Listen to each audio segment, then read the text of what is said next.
Bueno, entonces de esta manera damos inicio a la primera conferencia que tenemos para este año, que es sobre salud mental en infancia y adolescencia.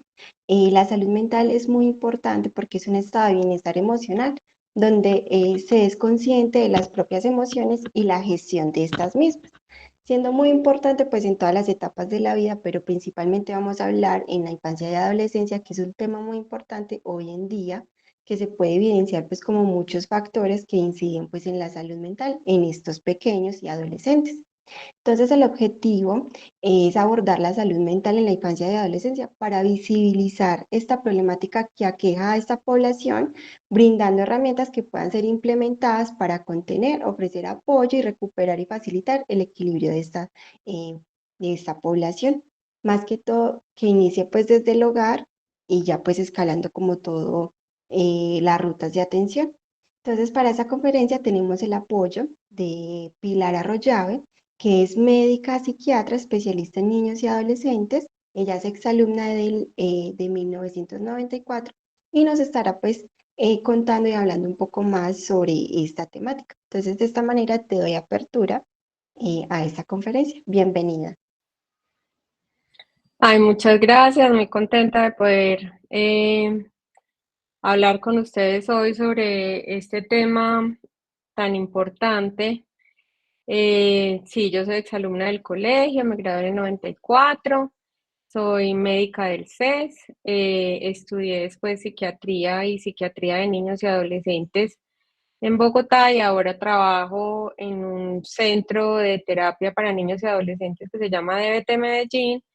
Y bueno, hoy vamos a hablar de adolescencia y salud mental. Yo creo que este es un tema no solamente eh, como importante porque pues nuestros chicos están creciendo, sino que además creo que cada vez más hay un llamado a ver y poder observar los signos y síntomas de alarma, porque a veces uno no sabe eh, qué es normal, qué no es normal, si es un drama, si no es un drama, lo que está pasando, se hace parte como que uno a veces no sabe cuándo debe consultar, cuándo no. Entonces, de eso vamos a hablar durante toda la conferencia. A mí me gusta hacer como conferencias interactivas, es decir, si alguien quiere comentar algo, decir algo, preguntar algo, lo vamos haciendo a lo largo de la conferencia y ya pues al final también tener un tiempo también como para poder compartir. Entonces, la adolescencia es una época de la vida. Si yo me voy como a las em, definiciones, empieza a los 12 años y termina a los 18. Eso era lo que le decían a uno cuando uno estaba como creciendo y cuando yo entré a la universidad, pero cada vez más empezamos a ver que la adolescencia o la preadolescencia empieza a edades más tempranas. Antes empezaba alrededor de los 11 12 años, ahora la preadolescencia está empezando a los 10 años más o menos, y el funcionamiento adolescente, como nos vamos menos de la casa, apenas terminamos el colegio, sale uno y empieza a estudiar, entonces ya la adolescencia ya cada vez abarca más años, inclusive hay gente que dice que dura hasta los 24. Yo digo que es hasta que uno se va a la casa, pero pues finalmente es una época donde hay crecimiento y se aprenden un montón de cosas y nuevas. Inclusive antes decían que adolescencia venía a adolecer, es decir, que a uno le falta algo.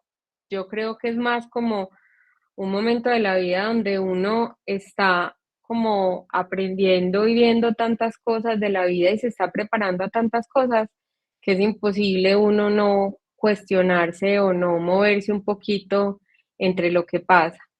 Entonces, yo pongo esto que es como lo que creemos que es, entonces un montón de gente súper feliz, estoy en la adolescencia, tenemos fiestas de 15, salimos todas las amigas, es una maravilla, pero en realidad lo que uno ve es esto, y es un montón de interrogantes y como de cuestionamientos en el crecimiento Y es una época de aprendizaje no solamente para ellos en el sentido de que están creciendo y pasan cosas, sino también como para uno como papá empezar a notar en qué se están convirtiendo los hijos. Inclusive una vez dice como, ay, pucha, ¿cómo ir a hacer cuando crezca o cuando ya se van creciendo? Yo no sé, como que se encuentra uno y es que, ay, ¿cómo será la adolescencia de este? ¿Qué miedo? ¿A qué nos tendremos que enfrentar? Entonces es un poquito como los niños empiezan a tener más intereses propios, empiezan a tener un mayor nivel de visión en la vida y cada cual empieza a tener como unas creencias y unos derroteros distintos. Biológicamente también pasan cosas. Biológicamente hay cuando empiezan todos los cambios de la preadolescencia, que aparece la menarca, o sea, la menstruación, empieza a haber como crecimiento de senos, vello púbico, eh, digamos que ya empiezan a haber unos cambios a nivel cerebral y a los 12 años hay una cosa que se llama la poda neuronal, o sea que si no era suficiente con todas las hormonas y todo lo que está pasando en el crecimiento, pues además de eso, hay un cambio cerebral donde ciertos circuitos también se van madurando y eso hace que también puedan aparecer algunas enfermedades mentales, que es como una de las partes como más importantes de las que voy a hablar hoy. La adolescencia es un tiempo de cambios, es un tiempo de cambios muy grandes. eh, es como empieza a cambiar el cuerpo y ellos también empiezan a mirar como cuál es la responsabilidad de crecer, qué va a pasar conmigo, será que yo voy a ser igualita a mi mamá, igualito a mi papá, será que le empiezan a decir a uno, no se va creciendo, típico de la familia Peláez. Entonces empiezan el adolescente, pucha, a mí cómo me parecen los de la familia Peláez, será que yo sí me quiero parecer a esos, será que no, empieza a cambiar el cuerpo, en los hombres pues aparece el vello púbico, cambia la voz, en las mujeres aparecen los senos, todo eso es lo que le decimos nosotros, características sexuales eh, secundarias, y en los senos, en la nalga aparece la menstruación y entonces y el cuerpo en general empieza a cambiar y la cara empieza a cambiar y empiezan todas las preocupaciones sobre cuál es el cuerpo que yo voy a tener. ¿Será que yo voy a seguir creciendo mucho o yo me voy a poner muy grande o muy gorda, me voy a quedar muy flaca, voy a tener esta cara así?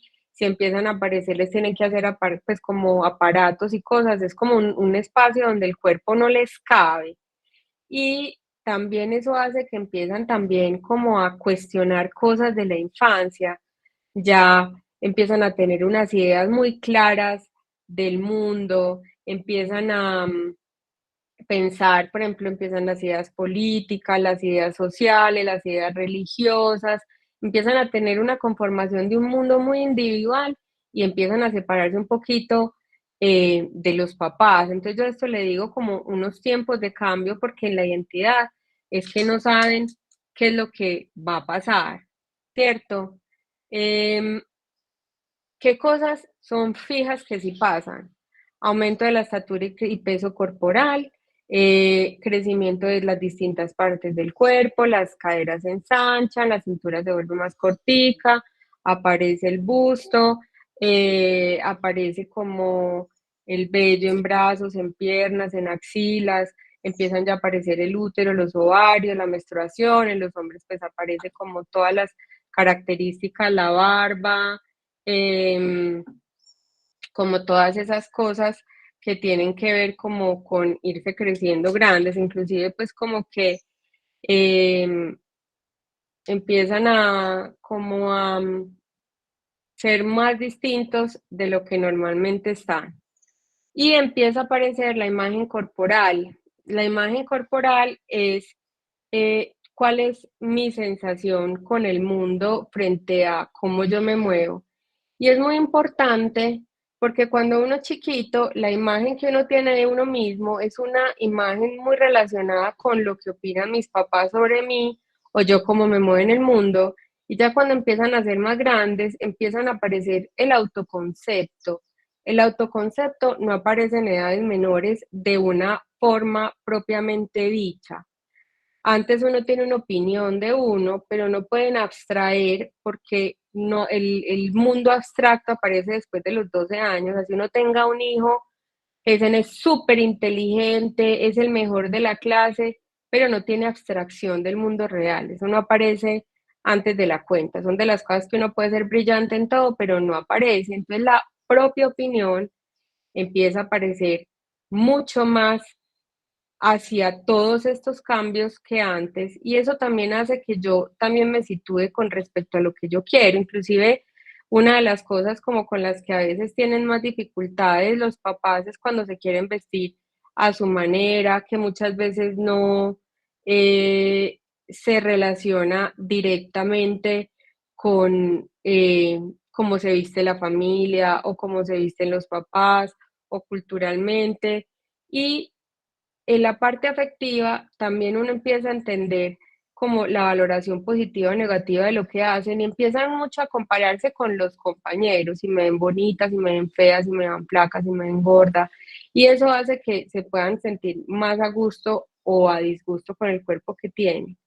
Y en la parte de conducta, también hay como una autoafirmación y es el esfuerzo para alcanzar reconocimiento de ellos y de los demás. Pero les voy a contar una cosa y es que los demás son los pares. Porque uno a veces dice, no, es que como papás los aceptamos perfecto, lo queremos divino, pero el mundo empieza a ser mucho más a partir de los pares que de la propia familia, y no es porque no los quieran o estén peleando, tengan una dificultad, sino que ya están preparándose para unas relaciones adultas más grandes. Eh, Como les decía, toda esta parte de la imagen corporal tiene que ver como con esa parte de cómo me relaciono. Entonces, a veces cuando yo no me puedo relacionar bien con mi imagen corporal, con cómo yo me siento, cómo yo me veo al espejo, hay conflictos afuera. Entonces esa relación de si yo me veo muy positiva, muy bonita, eso hace que yo tenga mejores cosas, y si yo me veo fea o tengo una caracterización negativa, hace que yo me vincule con el mundo de una manera más insegura. También comunican cosas.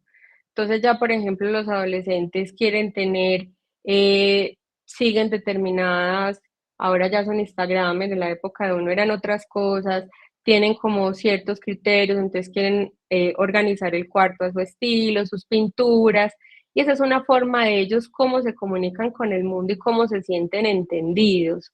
Empiezan a cambiar el estilo de vestir, el estilo de pensar, y a veces pasa que tienen una época un estilo de vestir y de pensar, otra época de estilo de pensar, otra época otro estilo, porque a medida que ellos van encontrando su nivel, también van creando otras dificultades o otras normas o otros retos o otras sensaciones de tranquilidad. Entonces también uno los ve cambiando mucho y el tiempo es muy relativo. Entonces también pasa otra cosa que es muy importante y que es uno de los grandes retos, cómo van creando intereses distintos y cómo van creando relaciones distintas. Esas amiguitas que estuvieron toda la vida, que son amigas desde kinder y van creciendo, de pronto ya dejan de ser amigas, entonces, o amigos. O sea, entonces empieza a pasar que estas amigas ya cada una se va por su lado, y a veces algunas tienen mucho conflicto con romper esas relaciones, y ese volverse a armar las nuevas barritas a veces es difícil y eso les cuesta, les trae como cuestionamiento. Si yo soy querida, si yo soy aceptada, pero en realidad lo que están haciendo es definirse en lo que ellos quieren. Em, entonces, hay muchos duelos, por decirlo de alguna manera. Es el duelo a crecer, es el duelo a seguirse manteniendo. Entonces yo ya me gusta otro tipo de música, la que me gustan mis amiguitas. O sea, ahora que está todo lo de reggaetón, a la que no le gusta el reggaetón o al que no le gusta el reggaetón se siente desplazado, o esta necesidad de ser distinto, pero pertenecer a una comunidad que una vez se muere de la risa y dice, pero es que se quieren sentir distintos y están, todos se visten igual, pero es la sensación de ratificarse en algo que solo le gusta a ellos. Entonces es encontrar esa sensación donde yo me siento aceptado en mi grupo de amigos, pero me siento distinto de todos. Y es ahí donde la imagen y cómo me visto y cómo me nombro y cómo veo el mundo y cómo me aceptan los otros con mis gustos nuevos, eh, es como se va viviendo toda esta experiencia. Otra cosa que también pasa es que cambian de hobbies. Entonces, a veces uno dice, se están volviendo perezosos, unos sí, pero a otros lo que les pasa es que si antes eran súper deportivos, ahora ya quieren ser más artistas. Entonces, y además le dicen a uno, eso hace tiempo que me gustaba y fue hace 2 meses que se salieron de algo. O estos cambios de amigas son como hace rato no somos amigas y son 2 semanas, pero lo viven tan intensamente que se puede vivir en mucho más tiempo. Entonces, también cambiar de que esos hobbies ya no me gustan, que esos pasatiempos ya no me gustan, a veces el rendimiento académico empieza a tambalear, ya les voy a hablar un poquito de eso, de cuándo se preocupa uno o no. Hay otra cosa que empiezan a cuestionar mucho y es como las creencias religiosas y espirituales de la familia. Y eso a veces lo pone a uno mucho como a conflictuar, porque si todos somos religiosos, tenemos unas prácticas, ¿cómo es que empiezan a cuestionar la religión? Pero hace parte también de esa parte de empezar a cuestionar todo, cuestionan todo a todas las personas, a uno como mamá o como papá, y frente a eso ellos van a ir construyendo una imagen de lo que quieren y lo que no. Muchas veces todo esto se resuelve, pero uno también ellos están sintiendo que ellos se tienen que hacer cargo de su vida personal, de lo que está pasando con todas las consecuencias que puedan haber. Entonces, para ellos es como una responsabilidad. Por ejemplo, el tema de escoger carrera. Uno piensa, no, pero es que eso es muy tranquilo. En realidad, ellos piensan que la carrera es lo más definitivo que pueden escoger cuando no saben y a veces se lo preguntan desde que están en sexto, o sea, ni siquiera es como en 10.º, 11, sino desde que están en sexto, empiezan a preguntarse muchas cosas y esta sensación de que ellos se tienen que determinar quiénes quieren ser, si quieren o no tener más dinero, si se quieren casar, si quieren tener hijos, qué carrera van a hacer, empieza a ser una cosa como de mucha prioridad y están al mismo tiempo ejerciendo la independencia. Entonces, no quieren ya salir con uno tanto en público, no quieren manifestaciones de cariño, ellos quieren tomar sus propias decisiones, empiezan a contarle a los papás un poquito menos, le confían más a los amigos. Entonces uno también se siente como, pues, pero ¿por qué no me cuenta? ¿O por qué no sé? Y es porque ellos quieren resolver todo solos. Al mismo tiempo que eso le dicen como en el psicoanálisis conflicto, separación, individuación, es que al mismo tiempo se quieren quedar en la casa o con los papás, entonces uno a veces no sabe cómo dónde se van a parar, entonces quieren ser muy independientes para algunas cosas, tienen todos los argumentos para defender posturas, pero al mismo tiempo para algunas cosas necesitan que los cuiden, así sea que ellos estén marcando las diferencias o estén como siendo un poquito rebeldes, como que uno a veces se siente como cuestionado en los permisos, en las salidas, en los amigos, pero ellos igual necesitan que uno esté ahí. Esta construcción de independencia o de dependencia-independencia hace parte de que cuando uno puede estar ahí acompañándolo en esos procesos, la situación de sensación de seguridad aumenta. Entonces, una de las cosas como que a mí me preguntan mucho, uno como papá, ¿qué puede hacer? Es estar ahí y escuchar. Escuchar qué es lo que le dicen, qué es lo que le tienen que decir, eh, para uno poder estar más dispuesto, no como pensar que no pueden cuestionarlo, porque también es muy maluco uno sentirse cuestionado, pero cuando uno entiende que es una parte del crecimiento donde ellos están necesitando tener como algo contra qué cuestionarse o contra qué comparar, ellos se van a sentir mucho más tranquilos en el proceso. Em, entonces yo a eso le digo identificación segura, cuando ellos tienen un espacio donde pueden ser ellos mismos en todas estas facetas, y se mantienen contenidos en lo que está. Y esa sería como la función familiar que ellos pueden tener. Em, y también en este cambio corporal empieza a aparecer el cuerpo en las relaciones adultas. Ellos ya no tienen esos noviecitos chiquitos, entonces también es como ese prepararse para tener una relación más adulta, el inicio de la sexualidad, el inicio de tener noviecitos como mucho más cercanos, prepararse para crecer y para la vida. Entonces, una cosa que me preguntan a mí mucho, sobre todo cuando van a hacer consultas sobre si hay depresión, si hay ansiedad, si hay alguna otra cosa, es qué es típico y qué no. El desarrollo es distinto para cada persona. Y otra cosa que, ay, perdón, otra cosa que puede pasar es que uno compare si uno tiene varios hijos, perdón que se me apareció por aquí un gato. em, Es que le dicen a uno, no, es que la hermana no era así, la hermana era de esta manera, o al revés, el mayor como era de problemático y esta es quietecita. Entonces, cada etapa de crecimiento no es comparable, así sean dentro de la misma familia. Dentro de la misma familia, cada uno es distinto, cada uno nace con una personalidad distinta, no importa que sean los mismos personas los que los críen. Eso es importante porque, como les decía hace un momentico, para los papás a veces es un reto identificar y permitir el desarrollo y como cuáles son las conductas problema y las que no.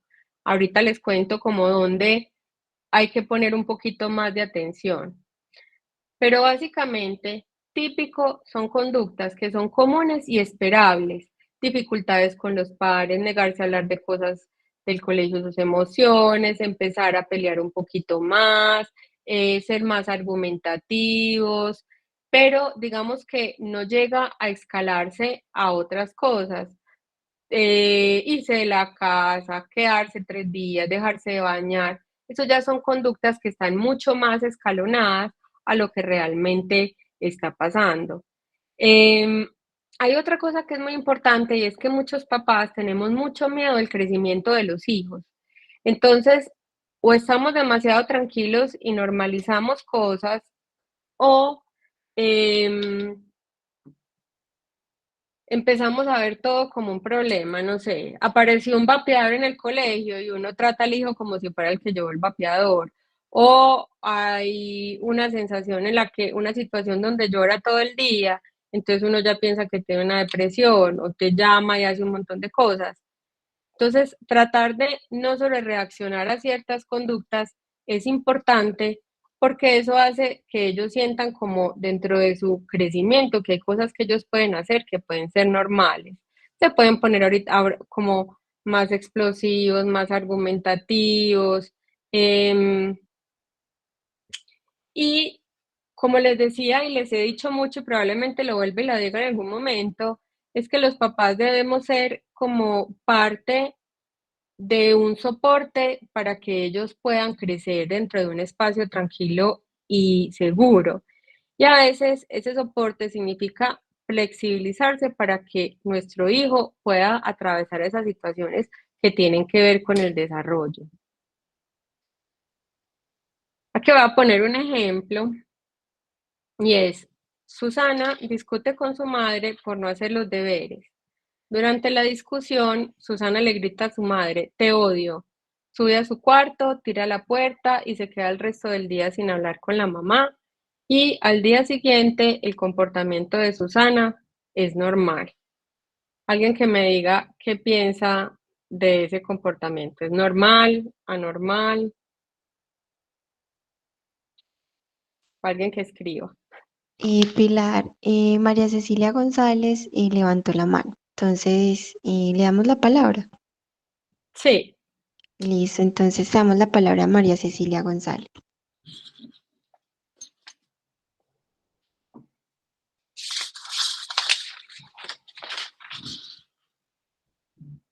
yo no estoy escuchando nada. No, bueno, continuemos. De pronto se pudo haber equivocado. De pronto se equivocó.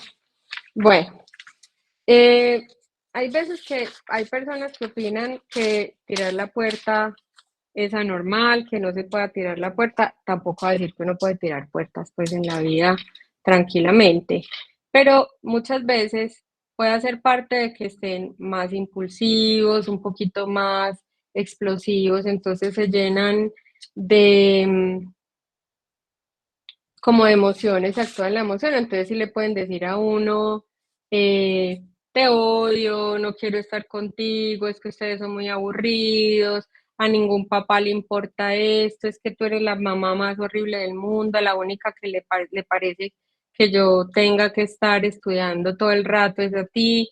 Entonces empiezan a aparecer esas cosas y uno se puede sentir como muy... eh, pues como que a uno no le gusta poniendo el ejemplo que eso pase. Y este es otro ejemplo. Susana discute con su madre por no hacer sus deberes. Durante la discusión, Susana le grita a su madre, te odio, sube a su cuarto, tira la puerta y se corta. No ve a su madre el resto del día. Al siguiente día le muestra al coordinador de clase, quien le informa a la mamá. Cuando ésta le pregunta, le responde que no es inconveniencia y se niega a hablar con ella.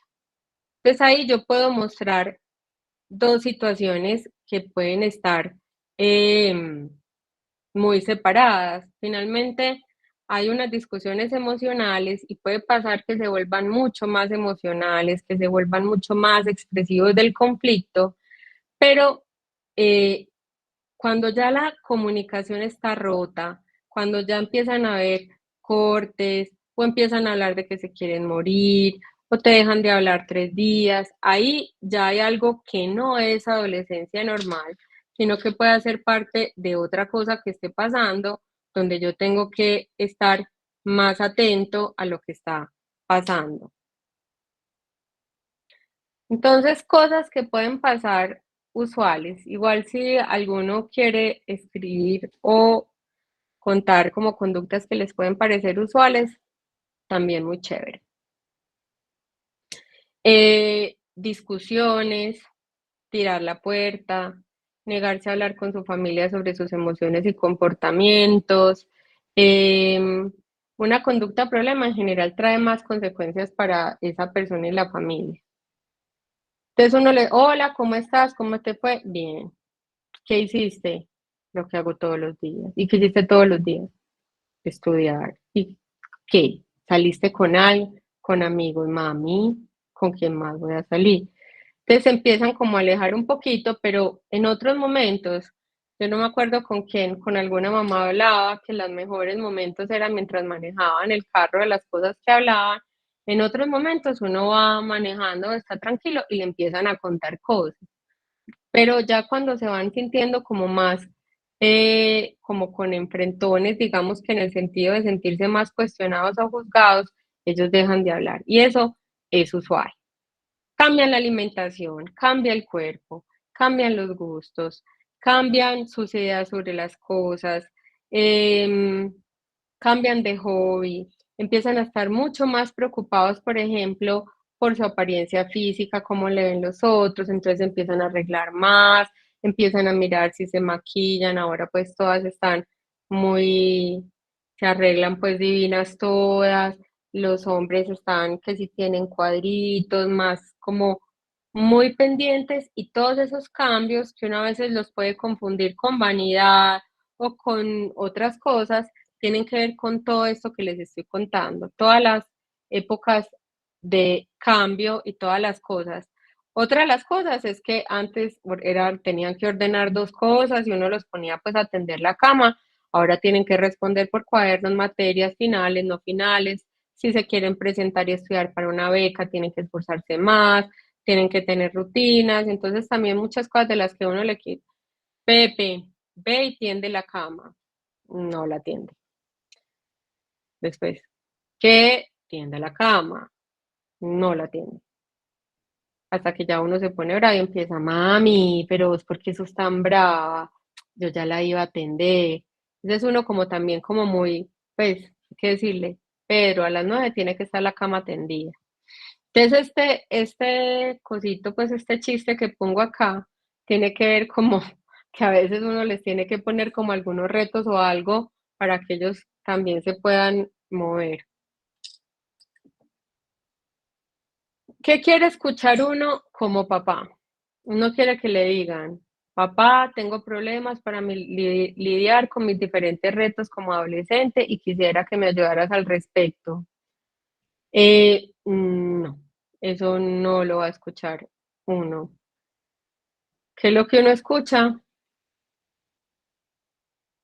Silencio. Igual tampoco lo tienen tan claro, no es que ellos estén como tan claros sobre lo que les pasa.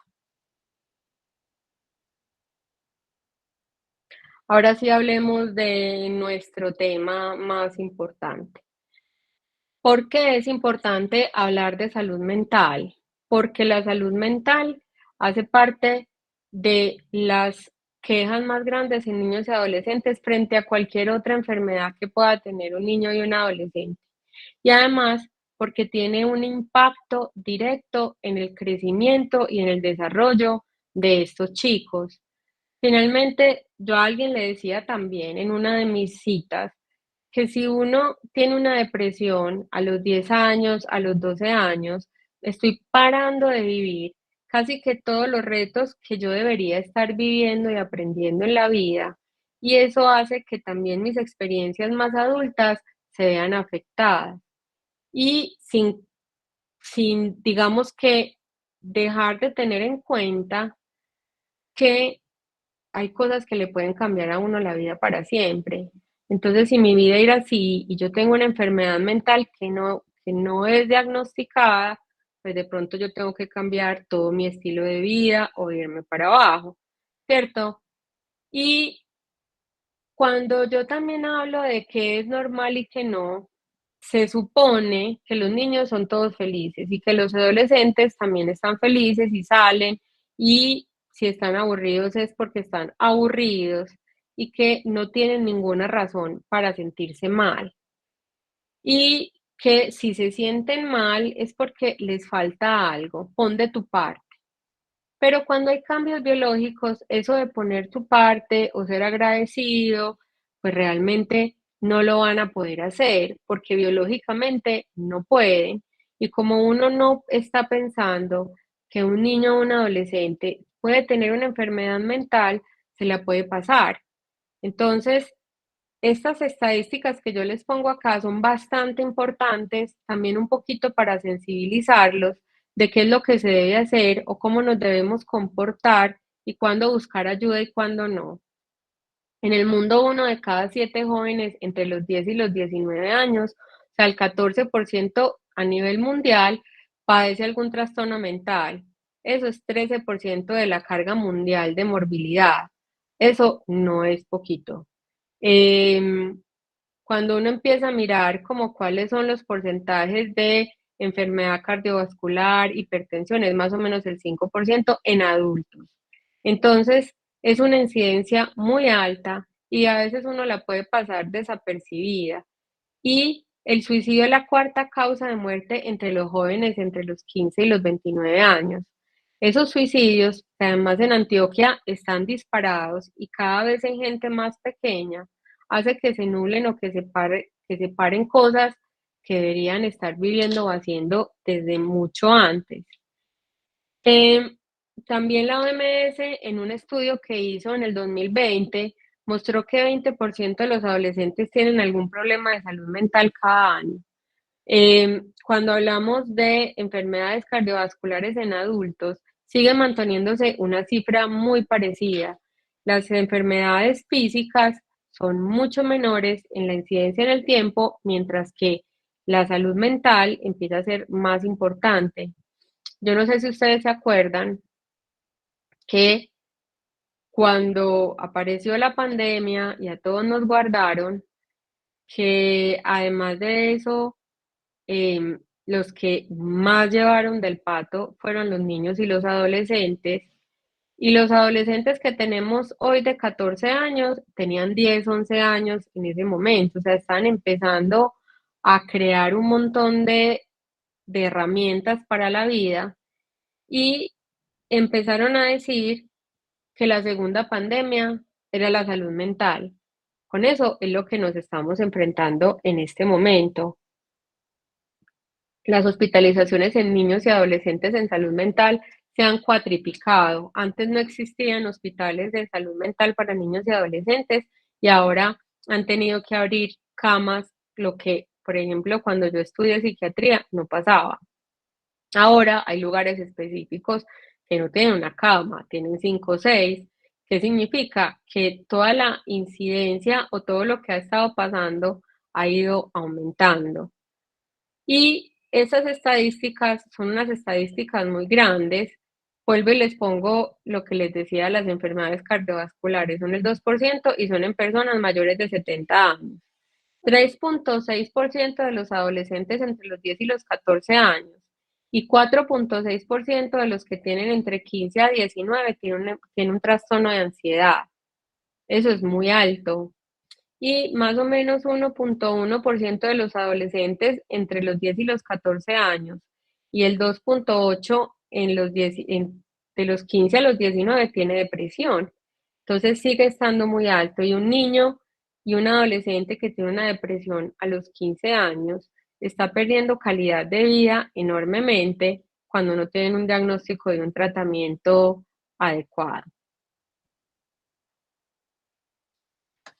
¿Cuáles son los trastornos mentales más comunes en niños y adolescentes? La depresión, la ansiedad, los trastornos de alimentación y el trastorno por déficit de atención. Em, Les voy a hablar de las características de cada uno y van a ver que a veces se van como sobrepasando o se van como cosas que se van como sobreponiendo una a otra. También es importante que yo les cuente que como están en un momento de crecimiento, no se van a deprimir, no van a tener un trastorno de ansiedad común y corriente. O sea, no es como un adulto que se deprime o como un adulto que tiene ansiedad o como un adulto que tiene otra situación. Ya ahorita les hablo de los trastornos alimentarios y trastorno por déficit de atención, que también son muy importantes de tener. La depresión en general, cuando un adolescente se empieza a deprimir, empiezan a aparecer cosas que son muy llamativas.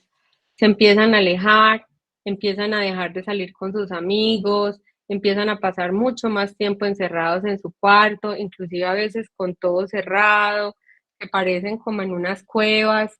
En general se quedan mucho en, en los celulares. Ahorita al final, si quieren, hablamos un poquito del impacto de las redes sociales con los trastornos mentales en adolescentes, porque también empeora la situación. O sea, todas estas cosas que yo les estoy contando, de las que estamos hablando, tienen una incidencia mayor con las redes sociales. Entonces, a ninguno de nosotros nos gusta, también tiene una incidencia directa porque los contenidos cambian. Pero entonces son adolescentes que empiezan a tener unos cambios importantes, dejan de salir, están más encerrados, no quieren hablar con personas, no quieren hablar ni con uno ni con sus amigos. Hay una cosa que marca mucho y es el rendimiento académico. Una de las cosas que es muy llamativa, por la cual, por ejemplo, los colegios levantan una manito de alerta, es que les venía yendo bien en el colegio y de pronto empiezan a bajar, no entregan los cuadernos o las tareas, o se ven desconcentrados, no trabajan igual, o son metidos así en el saco y en una capucha. Entonces, por ejemplo, el profesor piensa que es falta de interés, que no quiere estar en la clase, o se duermen en clase, cambian el ciclo de sueño, o sea, duermen de día y están despiertos en la noche, o comen más o dejan de comer y se sienten cansados todo el tiempo. Hay una sensación de fatiga.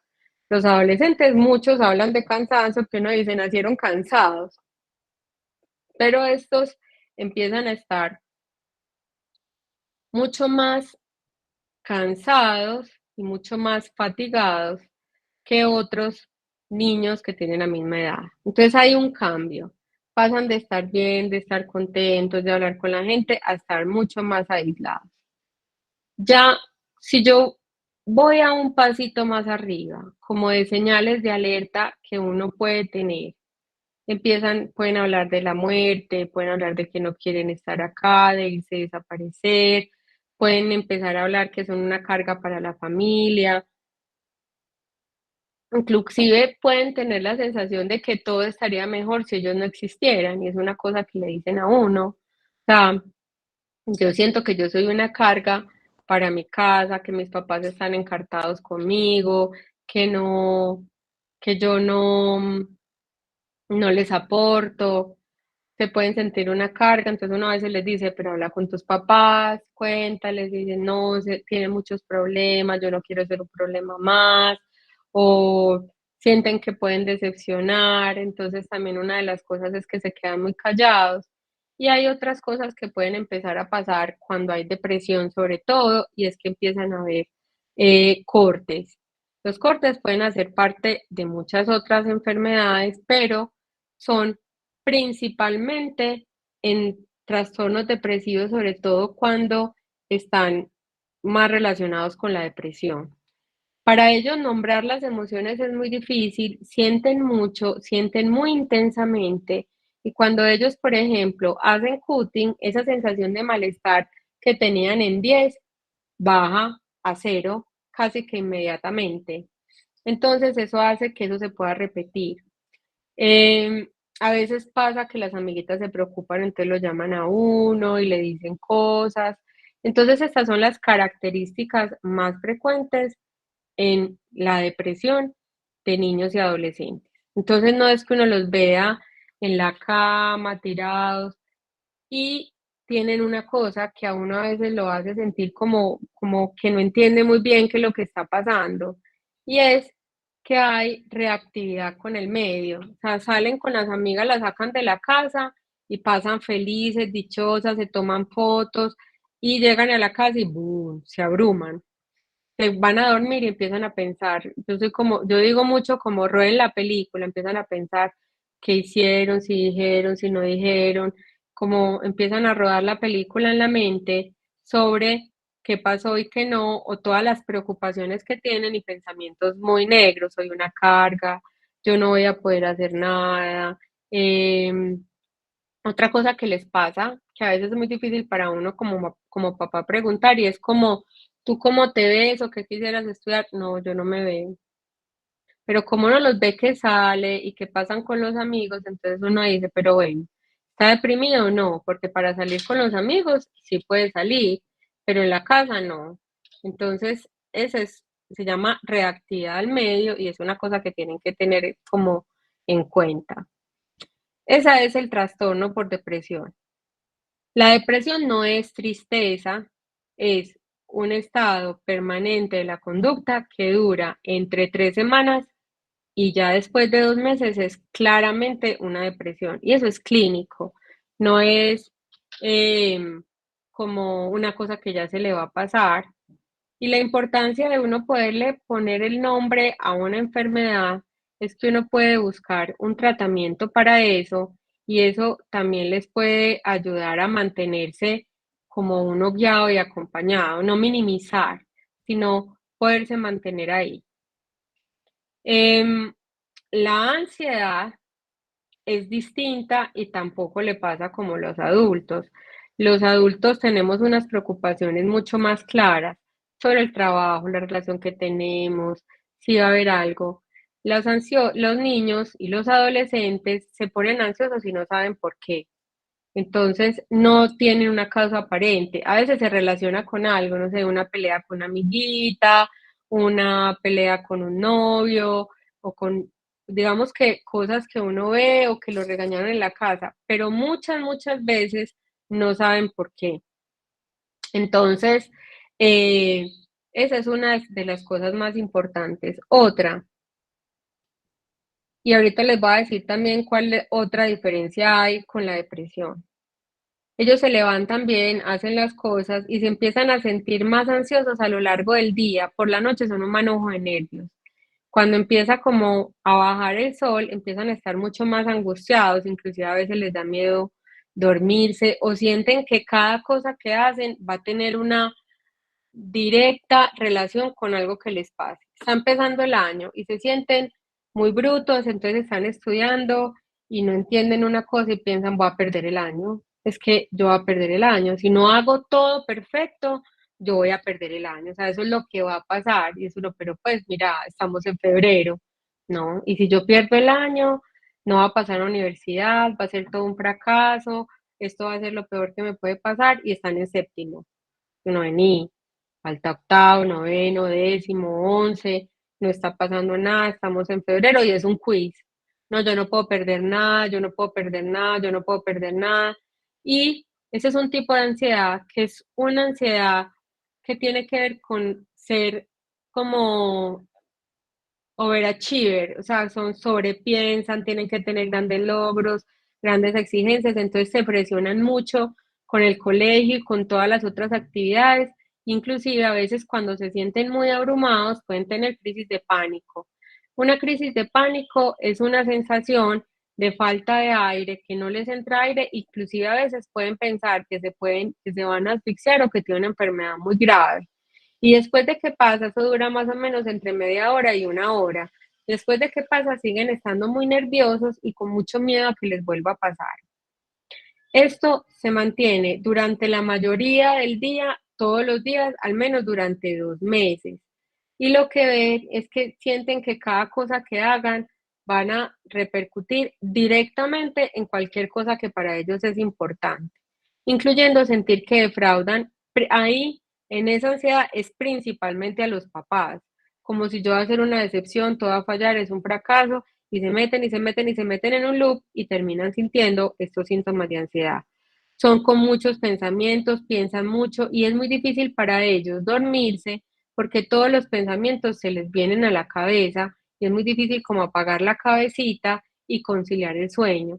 Duermen mal, se despiertan en la noche, pueden tener pesadillas y eso finalmente hace que tampoco les vaya bien en el colegio o que empiece a bajar el rendimiento o que empiecen a preguntar cada 2 minutos, pero yo sí voy a ganar el año, pero yo sí estoy bien, pero ¿esto qué va a pasar con esto? Entonces se vuelven inseguros. O sea, uno los ve que eran más tranquilos, tomaban más retos, hacían más cosas, los empieza uno a ver que no, que les da miedo y están muy preocupados. Pero eso también hace que se vuelvan más inseguros, entonces le dicen a uno como la autoestima, pero es sobre todo en ese caso de desempeño. Em, Hay otra parte de la ansiedad que es la social.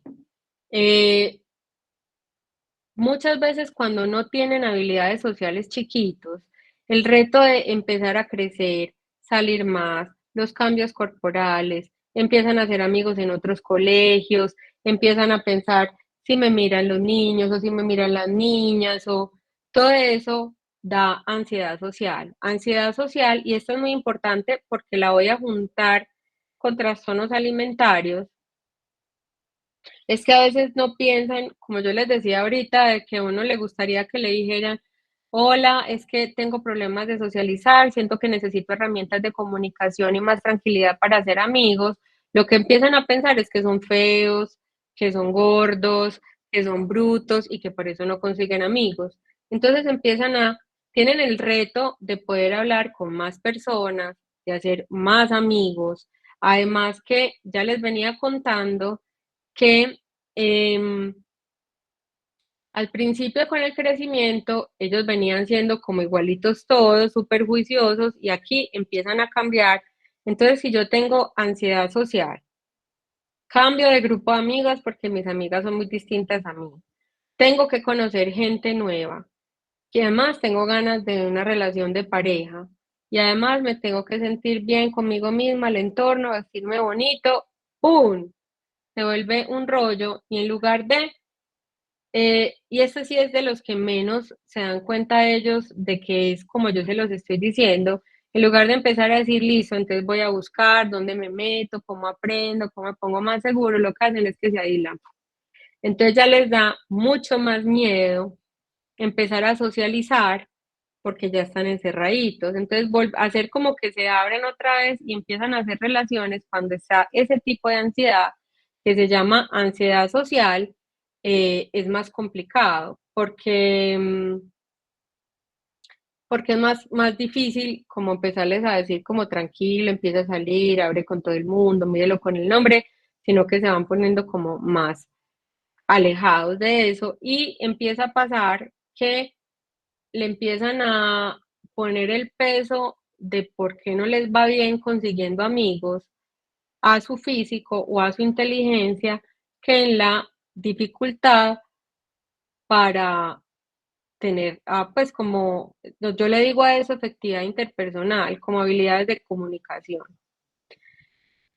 Estas dos enfermedades, que son la depresión y la ansiedad, que son clínicas, uno de mis problemas es que la gente ya habla de depresión como si fuera tristeza, de ansiedad como si fuera miedo. El trastorno depresivo y el trastorno de ansiedad son los dos más comunes en niños y adolescentes. El tercero, pero mucho más importante porque entra, o sea, la incidencia está aumentando mucho más, son los trastornos de la conducta alimentaria. Y cada vez empiezan a ocurrir en niños más chiquitos. Entonces, es uno de los que yo les pongo mucho peso para sensibilizar, porque mientras más rápido se diagnostique, más rápido se puede encontrar la solución. ¿Qué empieza a pasar? Son niños que empiezan a estar más preocupados por su físico, y por cómo van a crecer y tienen mucho miedo a que el cuerpo cambie. No siempre tienen distorsión de la imagen corporal. Les voy a explicar qué es distorsión de la imagen corporal.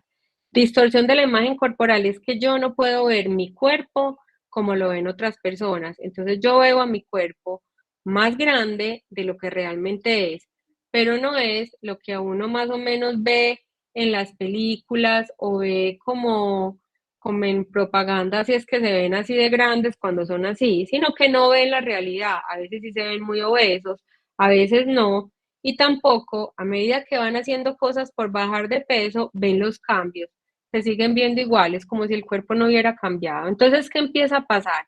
Empiezan a estar más preocupados por la imagen corporal, se empiezan a mirar más al espejo, empiezan a revisarse si tienen alguna cosa y empiezan a cambiar la parte de alimentación. Al principio uno como papá es como, ay, qué bueno, se empezó a cuidar, pero lo que hay ahí es otra cosa. Entonces, ¿qué es lo que pasa? Normalmente eh, empiezan a dejar los dulces. Entonces todos estamos súper preocupados, decimos, no, es que la gente come mucho dulce, es que la gente, los niños no pueden comer tanto, eso es veneno. Entonces uno le dice a la hija, no comas, eso es veneno, mira todo el dulce que te estás comiendo, no sé qué, te vas a volver nada. También está uno que le dice, te vas a engordar, es que el problema es la comida, pilas que uno come y se engorda, o uno en la casa dice, pucha, me tengo que cuidar, tengo que, y empiezan a dejar el dulce y uno súper contento, ya se empezó a cuidar, empiezan a pedir que merquen distinto en la casa, entonces ya empiezan a comprar todo fit, entonces cambian la leche normal por leche de avena, todo tiene que ser en la fryer, de pronto empiezan a decir, no, es que a mí me gusta más la avena, empiezan a dejar todos los fritos, de pronto ya no se vuelven a comer una hamburguesa nunca, después empiezan a pelear con todos los carbohidratos, entonces dice, yo no puedo comer sino un carbohidrato y si mucho, sino ninguno. Ahora también entonces se mete en el tema de ayuno intermitente y cuando uno menos pensó, han perdido mucho más peso, la curva de crecimiento se aplanó o se bajó y están comiendo prácticamente una comida al día. Eh, Cuando empieza a bajar de peso, empiezan a aparecer otras cosas adicionales, piensan constantemente en comida, empiezan a cambiar su forma de vestir, se van inmediatamente al baño después de comer, hablan constantemente de comida, de lo que van a comer, de lo que comieron, de lo que comió el otro, de lo que se debe comer, empiezan a cocinar para todo el mundo, empiezan a hacer mucho más ejercicio, entonces el ejercicio no se vuelve el que quieren hacer, el que les gusta, sino que se vuelve como una meta. Yo me tengo que levantar a las 4 de la mañana a hacer ejercicio para después irme al colegio. Si no hago eso, algo muy grave va a pasar. Y piensan en comida la mayor parte del tiempo. Eh, Mienten sobre lo que comen, comen en soledad, entonces a veces todos comemos a las 7 de la noche y de pronto aparece el adolescente, no, es que yo leí en una revista que uno come a las 6, entonces comen a las 6 o comen en el cuarto, empiezan a contar las calorías, todos esos son signos de alarma para anorexia. Cuando bajan de peso, si ya han menstruado, empiezan a perder la menstruación y empiezan a llenarse de unos pelitos que yo les digo lanugo, no, son lanugo, que es el pelito con el que nacen los bebés para calentarse, dejan la menstruación y paran de crecer. Aparecen otras cosas, se les cae el pelo, las uñas se ponen eh, blanditas y se desmoronan. Y también eso tiene impactos en la forma de ver la vida, de socializar, se ponen más irritables, no duermen, mucho más estrictos y finalmente se enferman y pueden terminar en hospitalización. La anorexia muchas veces pasa desapercibida porque nosotros tenemos nuestras propias creencias sobre el comer saludable que se ha vuelto como lo que dicta la sociedad, qué es lo que debe pasar. Entonces, cuando un hijo de nosotros que tiene menos de 18 años, muchas veces 12 o 13 años, empieza a hablar de esto, nosotros nos vamos a sentir tranquilos porque decimos se está cuidando. Pero hay que tener mucho cuidado en cuidarse a que se vuelva un yo debería comer así, yo no puedo hacer menos ejercicio, yo no puedo comer. No, o sea, si uno se come una hamburguesa, se la comió, pero cuando tienen todas las comidas prohibidas, se sienten culpables o compensan después de comer, es decir, me como esto, pero mañana no desayuno, me como esto, pero mañana voy a hacer otra cosa. Ya son signos de alarma muy grandes para uno poder tomar acción y consultar. Hay otro trastorno de la conducta alimentaria que se llama bulimia.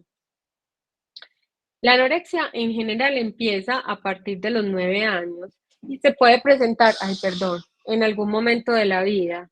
Y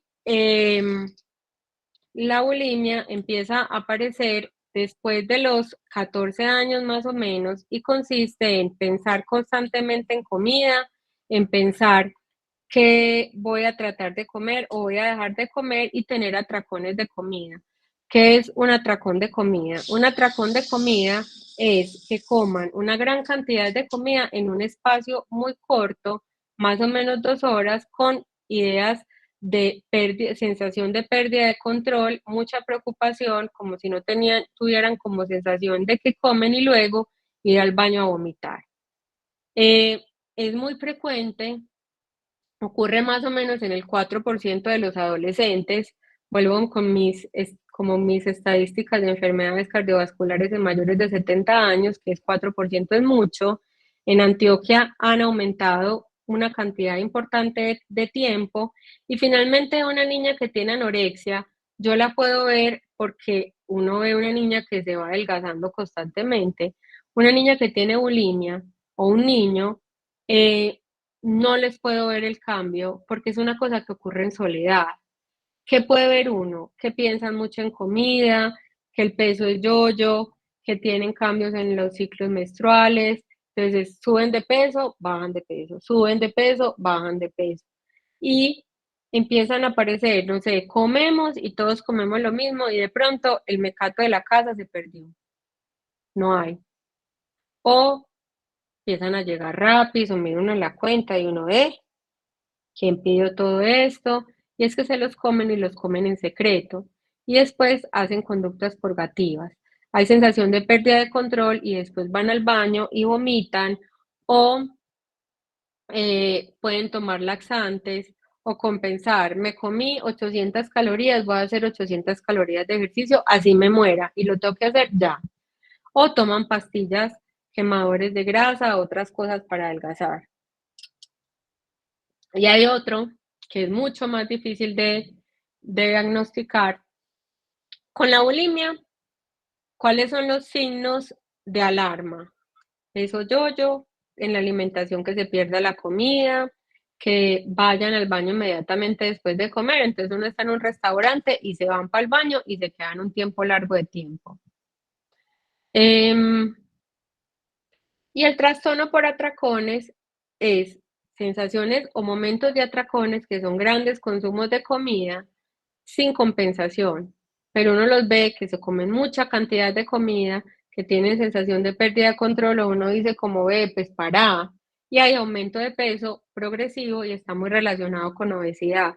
Los trastornos por atracones también aparecen entre los 12 y los 14 años o en cualquier época de la vida más adelante.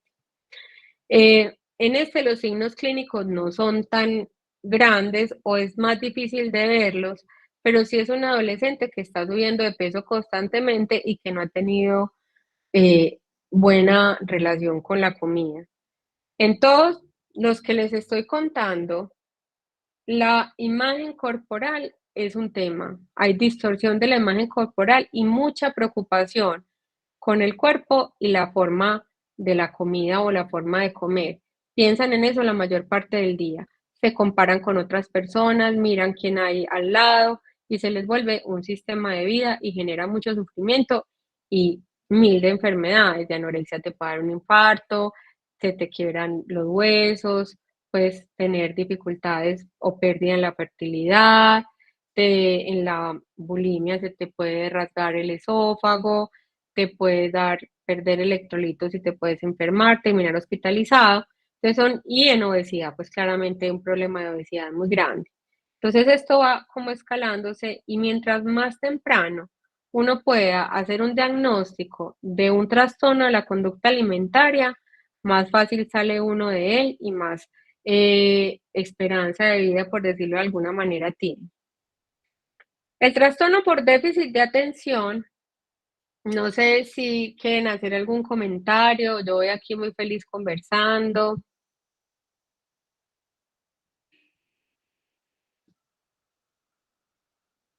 seguiré.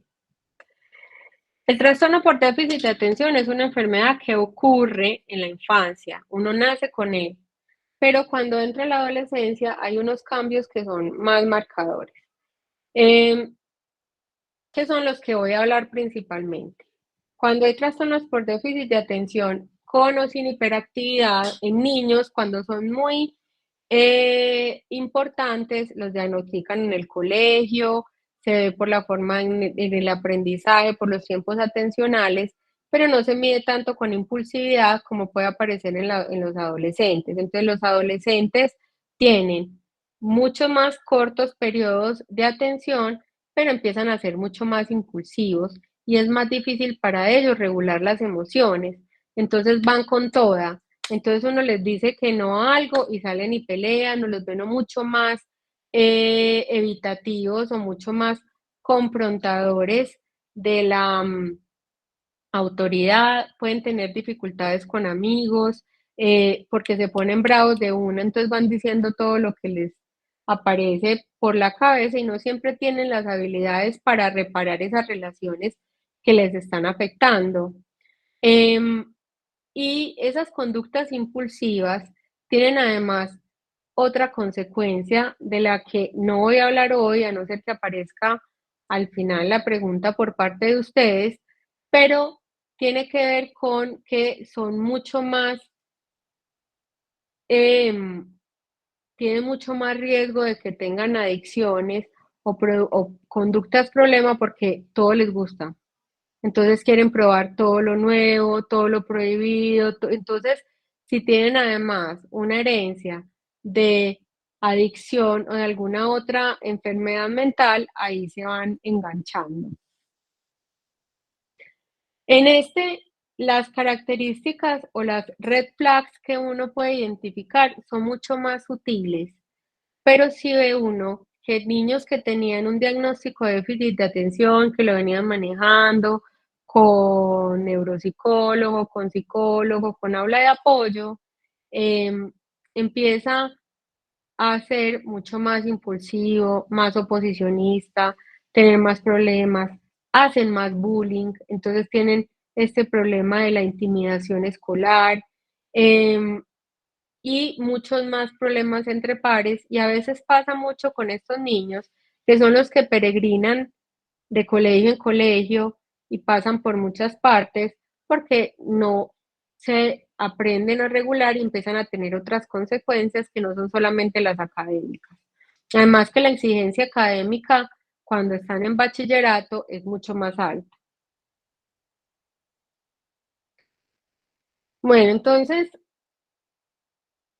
todos estos diagnósticos no son conductuales, no tienen que ver con que si uno tiene una buena crianza, una mala crianza, la familia es bonita, la familia es fea, sino que tiene un factor genético.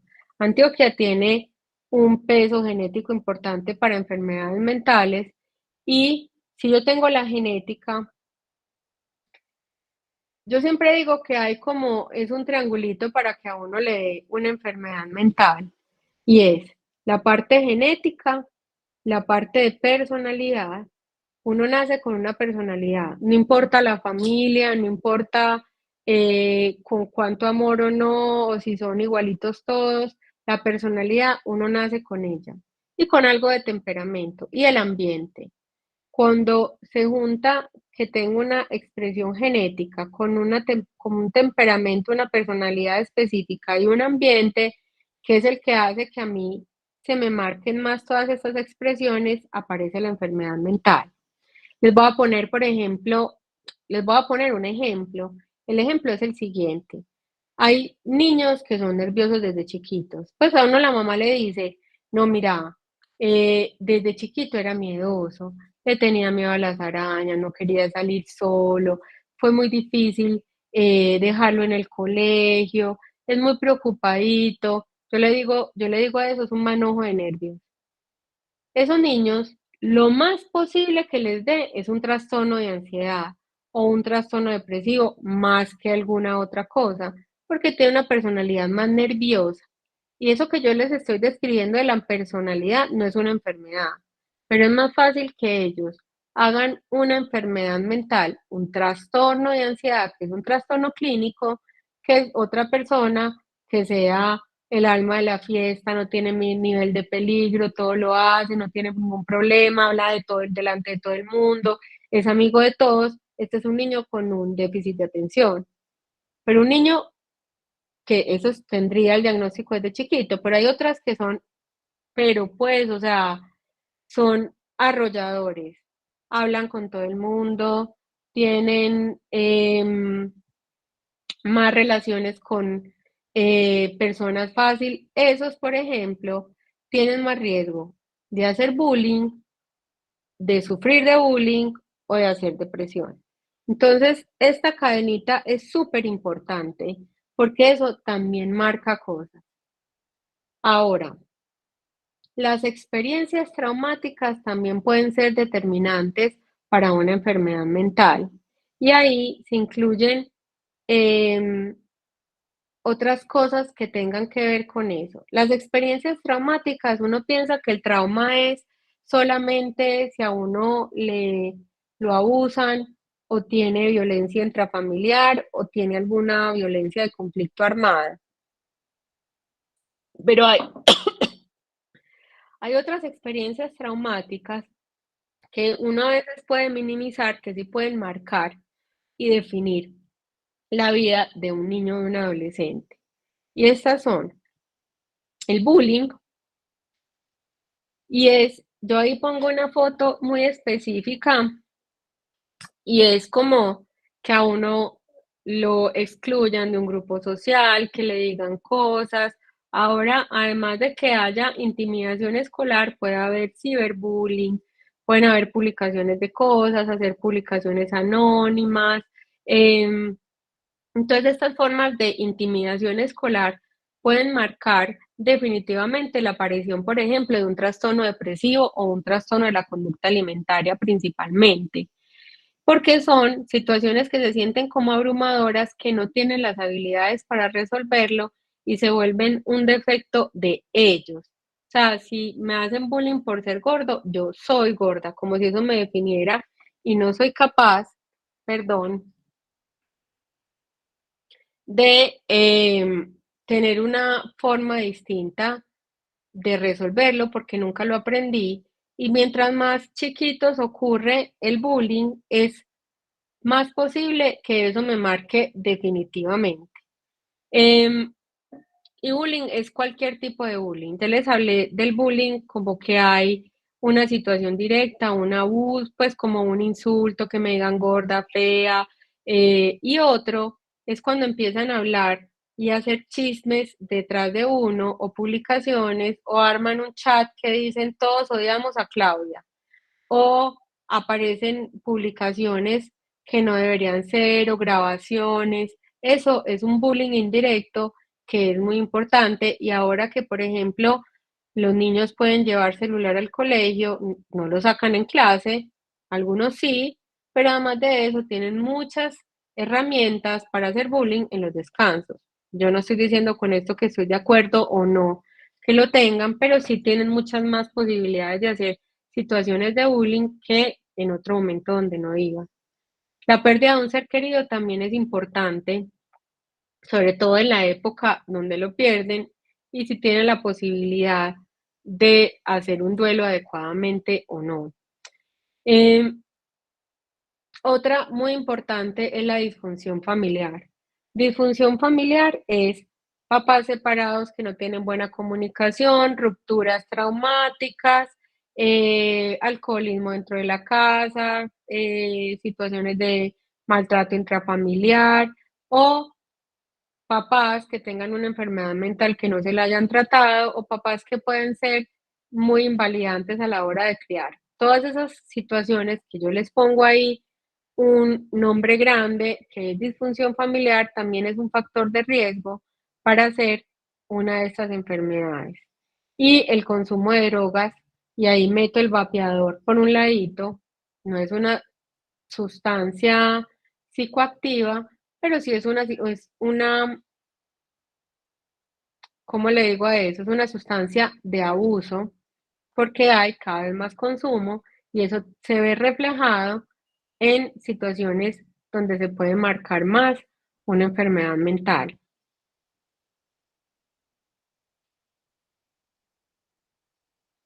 Ahora, no todo es malo, no todo es horrible, hay cosas que pueden ser protectoras. Los factores protectores a nivel personal y familiar no significan que sean un bloqueador de que uno haga una enfermedad. Hace que la enfermedad pueda dar muy pasito, se pueda controlar más rápidamente y en algunos momentos, si esta triada que yo les dije ahorita está como organizada distinto, puede que no aparezca, pero no es que si yo tengo un factor protector no me va a dar nada. No, porque si no nos mantuviéramos empoderando a toda la humanidad y no habría ningún problema. ¿Cuáles son los factores protectores? La autoestima. La autoestima que es yo sé lo que soy, yo sé con qué cuento, sé cuáles son mis cosas que son cool, sé cuáles son las que no tan cool y les aprendo a dar manejo, es un factor protector. Muchas veces nos comparamos y nos comparamos con el otro, no sé, si ella es linda, yo soy fea. Si ella no la veo con un cuerpo muy bonito, yo soy gorda. Sí, entonces vivimos comparándonos mucho con lo que no tenemos o haciendo esas comparaciones que no tienen nada que ver, que es como si una amiguita mía tiene algo que a mí me gusta, eso significa que yo no lo tengo, no tiene nada que ver. Em, Cuando yo estoy más seguro y entiendo que todos somos diferentes, que todos tenemos cosas que nos da valor y que yo tengo las mías, que no sé si sean las más cool, las ultra cool, las más cool de todas, pero son las mías, es más fácil que yo me meta en los deberes de la sociedad no pasen. Por ejemplo, tener una buena autoestima disminuye notablemente el riesgo de hacer un trastorno de la conducta alimentaria. Em, y como no es basado en las aspiraciones de apariencia personal perfecta, sino que yo sé cómo me muevo, no sé, tengo un pelo lindo, entonces me voy a poner una cosita acá y no me quedo con no me gusta mi barriga, no me gusta mi barriga, no me gusta mi barriga. Yo tengo más movilidad, no me quedo así chiquita en una fiesta, angustiada, sino que yo puedo saber a dónde voy y cómo escojo. Y yo vuelvo a una cosa que he dicho mucho durante toda la presentación, y es que como yo estoy creciendo y estoy tratando de definirme en un mundo donde para mí es importante que mis pares me verifiquen, esto de aspiraciones de apariencia personal perfecta, para muchos es como una obligación. Yo tengo que tener un Instagram. Entonces ya los adolescentes tienen el Instagram con como abierto, el Instagram de Close Friends, pero ahora tienen un segundo Instagram porque tienen otro para poder publicar lo que realmente son. O sea, no les falta, o sea, no solamente necesitan un Instagram donde tengan 1000 seguidores, sino un Instagram que dentro de los 1000 seguidores tenga 200 y uno Instagram, esta es la misma cuenta de Instagram, esta es otra cuenta de Instagram que además tenés que ser casi Dios para que te la den. A un papá no se la van a dar nunca. Se la dan a uno que otro amigo que se lo ganó y ahí publican quiénes son realmente. O sea, doble reafirmación, eso es como autenticación con segundo paso, o sea, les falta la clave dinámica y ya. Y en el Instagram grande tienen que poner fotos con el polo bonito de al aire y así caminando lindo. Y yo necesito como adolescente que esa foto que parece de revista, donde yo estoy así, tenga 800 likes como mínimo. Y además de eso me pongan love you more, love you más, yo más a ti, linda, y alguno que les guste, les reaccione. Si eso no pasa, empiezan a sentirse muy mal porque esas son las aspiraciones de validación generalizada. Esa es una cosa con la que todos nosotros, me imagino, que tratamos mucho de enseñarles que eso no es la prioridad, que uno no se basa en eso, pero es muy importante para ellos. Y ya el Instagram chiquito de los chiquitos, si por ejemplo salimos todos en una fiesta y yo le di mi Instagram privado a un niño y peleo con ese niño, problema gigante, porque es como, sabe todo de mí, ¿cómo lo voy a sacar? Entonces, esa forma de socializar que ahora se nos complicó con las redes sociales, si yo tengo un poquito más de seguridad en mí misma, puedo decir, bueno, no, o no pongo, o pongo una foto y que le dé like el que quiera, pero no me meto en todo ese rollo que les estoy contando. Otro factor protector es que yo tenga una familia o que yo tenga unos papás que no solo reaccionen a todo lo que esté pasando y con los que yo pueda tener como que yo pueda, digamos que cuestionar o decirle sin que se vayan frontalmente a lo que está pasando, porque eso me ayuda a mí a sentir que hay algo bien. Y eso hace que puedan estar realmente involucrados en cosas que a ellos les gusta, sintiéndose que están seguros y que tienen una base insegura importante. Otra cosa que para ellos, o que es un factor importante, es sentirse aceptados dentro de su propia insatisfacción. Nos pasa mucho como papás, por ejemplo, no sé, si somos papás tradicionales, tenemos cierta forma de vestir, nos gusta determinada música, tenemos estas costumbres, que aparezca alguien completamente distinto, o sea, que mi adolescente se vuelva, no sé, perdón, se vuelva, no sé, rockero, se empiece a vestir dark, con ropa muy oscura y sentir que no los van a apoyar por eso, también hace que esas repercusiones de volverse como negativos o aliarse con lo negativo se fuera mucho más al extremo porque no se sienten entendidos por nadie.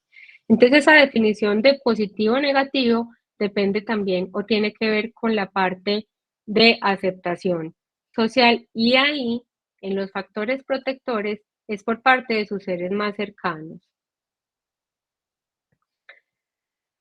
¿Cuándo consultar?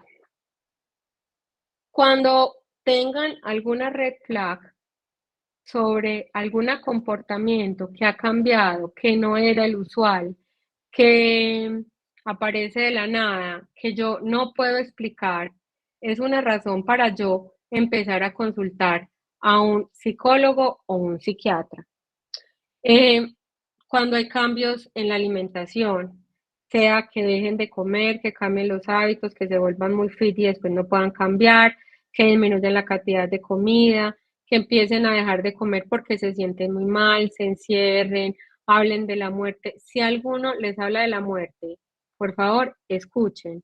Hay que estar muy preparados para uno poder escuchar a un adolescente cuando no se siente bien. Obviamente no lo voy a llevar corriendo pues a un hospital, pero si vení, ¿qué me estás diciendo? ¿Está pasando algo? ¿Querés que hablemos? Si se dejan de bañar, si se dejan de lavar los dientes, si rompen absolutamente con todos los amigos y no quieren hablar con nadie, si empiezan a dormir más de día y menos en la noche, si están con crisis de ansiedad o crisis de pánico, que ahorita les voy a dar un tip porque la ansiedad abunda últimamente,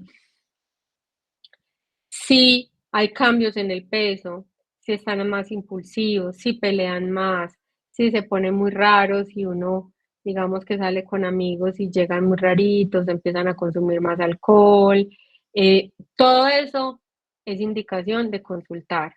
¿A quién puedo consultar? Puedo consultar a un psicólogo o a un psiquiatra según como yo me sienta más tranquilo. La psiquiatría tiene muchos sesgos y tiene muchas prevenciones.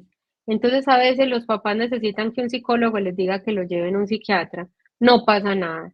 Todas estas cosas que yo les estoy diciendo son enfermedades mentales que finalmente las tiene que ver un psiquiatra en algún momento. Pero cada uno de nosotros tenemos nuestro proceso, pero consulte. Ir al psiquiatra no es medicar, y eso lo quiero también dejar claro. Ir al psiquiatra significa que un médico que tiene una especialidad que tiene que ver con el funcionamiento de la mente va a evaluar a mi hijo y me puede decir si tiene un diagnóstico o no, si tiene un tratamiento y cuál, si es de terapia, cuál terapia, durante cuánto tiempo, y es el que mide. Yo siempre le digo a eso que es como el director de la orquesta, es el que mira todas las otras cosas y mira cómo, si hay mejorías y no, porque todo esto que yo les estoy diciendo está perfectamente estudiado, hay balanzas y medidas que yo no las puedo contar, que le dicen a uno, ¿y usted cómo sabe que tiene depresión? No puedo explicarles, pero hay un estudio que uno hace durante un montón de años y uno puede ver mejoría o empeoramiento de síntomas depresivos, ansiosos, de alimentación. Entonces es supremamente importante que en algún momento los vea un médico. Si yo tengo una red flag de cualquiera de estas cosas que yo les digo, es importante poder consultar. Si ya es una crisis muy grande, pues ya hay que ir directamente pues a un servicio de urgencias, pero en general son cambios que yo voy viendo muy lentamente. Entonces, digamos que eso me permite a mí consultar a alguien. ¿Cuáles son como las estrategias de prevención? Una, esta que está organizando el colegio que me parece maravillosa y es hablar de salud mental directamente a ustedes y poderlos sensibilizar. Tener entornos seguros y de apoyo, buscar que nuestro hijo, si no nos tiene la mejor confianza, que pueda contar con alguien, ojalá un adulto y conocido por uno, o sea, o el otro papá, o la tía, o la abuela que quiere mucho, o sea, que mi adolescente tenga canales de comunicación y expresión donde no sean juzgados. Hay una cosa que yo no les dije y hay una cosa que se llama validación. Voy a esperar si alcanzo ahorita, después de que les diga este par de cosas. Desarrollo de habilidades sociales y emocionales, manejo del estrés, comunicación efectiva, resolución de problemas, nombrar las emociones, que se llama regulación emocional, entender si esas emociones que yo tengo como adolescente están justificadas y no, y cómo las cambio, las mantengo. Hay otra que se llama tolerancia al malestar, y yo cómo tolero mis situaciones que me generan malestar sin hacerlas peor. Y todas esas estrategias de educación en emociones y en efectividad en la comunicación están directamente relacionadas a una mejor salud mental y en salir más rápido de estas situaciones en las que se están metiendo y necesitan tratamiento. Cuando uno de nuestros hijos o alguien que nosotros conozcamos, porque le sirve a cualquiera, esté en una crisis de ansiedad, además de regular la respiración o estén como en una cosa que no se hallen, esas estrategias de grounding funcionan muy bien. Y es, aquí dice que es un ataque de pánico, pero puede ser cualquier situación donde yo tenga mucha ansiedad. Y es, uno se sienta, respira y empieza a mirar 5 cosas que puedas ver, 4 cosas que puedas tocar. Entonces uno puede decir, veo el computador, veo la cola del gato, veo el case del computador, veo el celular y veo el escritorio. Voy respirando. Mientras voy haciendo el ejercicio, respiro. 4 cosas que puedas tocar. Entonces, yo estoy tocando acá, por ejemplo, en este momento, con los 2 brazos el escritorio, estoy sentada, entonces siento los muslos frente a la silla, pues sobre la silla, estoy tocando con un pie el suelo y con el otro la base de la silla, son 4. 3 sonidos que consiga oír, ahorita estoy escuchando un carro, unos grillos, están hablando en la cocina, 2 cosas que puedo leer, entonces me concentro, no me huele a nada en este momento, pero pensemos que me huele a la comida y al gato que tengo al lado y una cosa que puedo saborear. Si no tengo nada en la boca, pienso en algo o a qué me sabe la boca, si me sabe al último alimento que probé. Y eso lo que hace es que baja el nivel de hiperactivación y puedo estar más tranquilo para yo poder hablar con mis papás o con alguien sobre lo que me está pasando.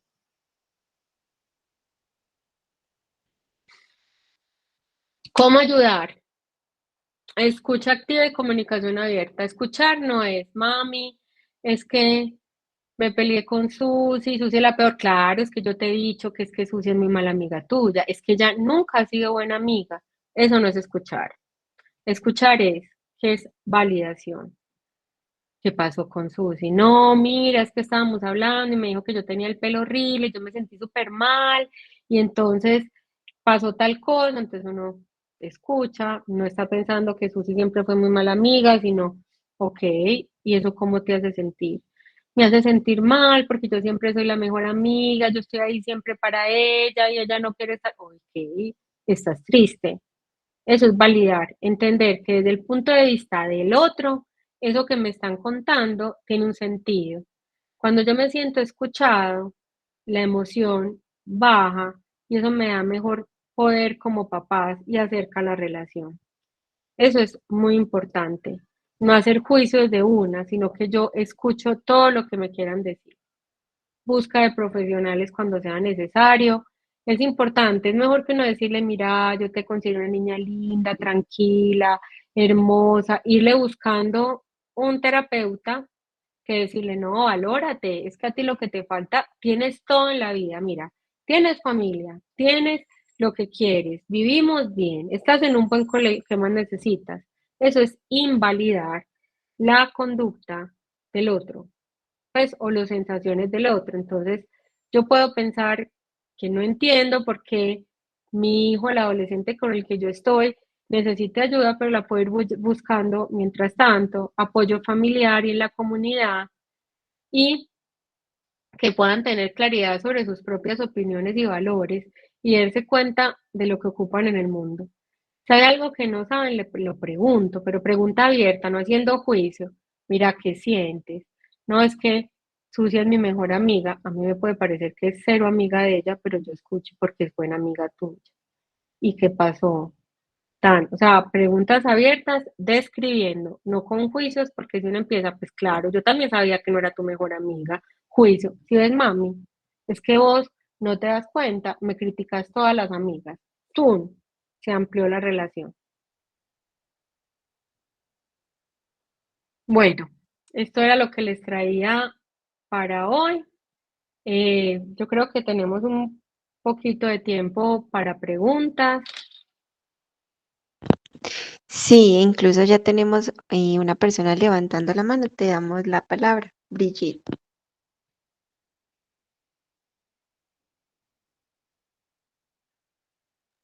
discúlpame. Ok, discúlpame, no me funcionaba el computador. Buenas noches a todos. Muchísimas gracias por la información que nos acabas de dar, muy interesante. Te quiero hacer la pregunta porque imagínate que mi nuera, tiene problemas de ansiedad, fuera de eso, Ujú. cambios de temperamento. Y bueno, no me acuerdo cómo se dice en español, borderline. Entonces, ella ha estado por muchos años con ese problema, estuvo casi 15 días en un hospital, eh, pero mi pregunta es esta. mm, Tengo un nieto de 4 años y yo te quería Ujú. preguntar, cómo hay esos índices en mi nuera, es factible que el niño, porque él vio muchos comportamientos, en estos 4 años él ha visto muchos comportamientos de ella cuando está en pánico, cuando está con ansiedad, cambios de temperamento, eso lo ha visto el niño. Entonces, es factible que por herencia o por modelaje el niño adquiera algo de la mamá. Por herencia, uno puede tener como casi cualquier trastorno mental. Em, pero no significa que porque a la mamá la hayan tenido que hospitalizar, eso los haya marcado de por vida. En general, cuando son tan chiquitos, es muy raro que se acuerden de todo eso, pero sí es importante que ya esté creciendo, que haya alguien que le pueda explicar o que puedan tener estrategias familiares para cuando eso pasa, poderlo como manejar o contrarrestar y explicarle mucho al niño que está enferma y no decirle como, no, no pasa nada, esto es normal, sino explicarle cuando ocurra. El riesgo genético puede estar, si está en un espacio tranquilo, las características familiares están buenas, no va, pues no va a tener ningún aprendizaje por modelamiento. Y está chiquito, entonces todavía se pueden hacer cosas. Muchas gracias.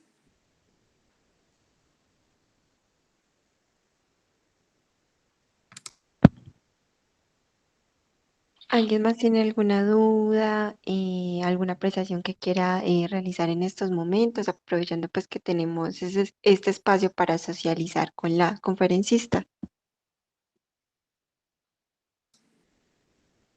Doctora Pilar, discúlpeme, se me olvidó preguntarle algo. Eh, la doctora cree que como el niño de pronto no ha copiado, ¿cierto? Porque sí hubo momentos de pánico y problemas entre pareja que el niño sí vio. Es bueno darle alguna sesión con psicóloga, aparte de lo que me está aconsejando al niño. No, si no tiene ningún comportamiento, no. Le crea a uno, pues como a veces uno dice, ah, es que yo lo traje para prevenir y cuenta todo el rollo delante del niño a la psicóloga. Si el niño no está teniendo, no sé, no se orina en la cama, no cambia el comportamiento, no hace pataletas, no tiene pesadillas con el tema, es observar cómo va creciendo y no hay que hacerle terapia. Lo que les estoy diciendo y yo creí eso ya va haciendo que él pueda crecer normal. Ok, muchas gracias.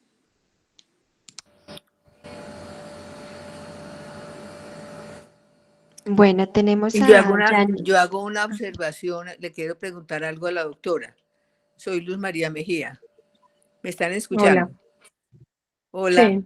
Mira, es muy propio de la cultura nuestra de que se recurra al psicólogo o al psiquiatra ya cuando se ven, digamos, situaciones ya casi que inmanejables, ¿no es cierto?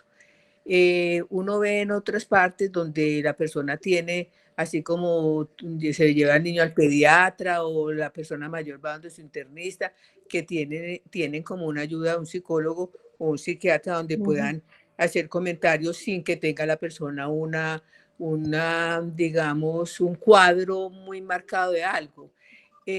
Yo pregunto, ¿por qué la gente no consulta como con naturalidad? Veo, bueno, ir donde un psicólogo y conversar con el psicólogo de cualquier cosa, no sé, eso es ¿Es bueno o no es bueno? Es bueno, sobre todo cuando van creciendo, es súper Sí, bueno. Pero pues de ahí que es la... una, Sí, o sea, uno tiene un pediatra, no va al pediatra a ver cómo va creciendo el hijo, o nosotros vamos al internista porque tenemos algo. Si yo tengo un hijo que está creciendo y muchas veces además ellos mismos piden la ayuda, o sea, mami, ¿me llevas a un psicólogo? No, mi amor, tú no tienes nada que te vas a poner al psicólogo. En realidad, tener una persona que es neutral, profesional, que me pueda escuchar, es muy importante, sobre todo si el adolescente quiere. Si no quiere, pues uno no puede obligar a un niño a hacer terapia, pero es normal, se puede hacer. ¿Y el motivo de consulta cuál es? Que hable, pues quiere hablar de sus temas del crecimiento, de no sé, tengo un seno más grande que el otro, me está creciendo la nalga, el pelo está muy feo, peleé con Sofía, o sea, cualquier cosa. Y esas consultas en general las manejan los psicólogos de una muy buena manera. O sea, no es cita cada 8 días, sino que van de vez en cuando y se desahogan.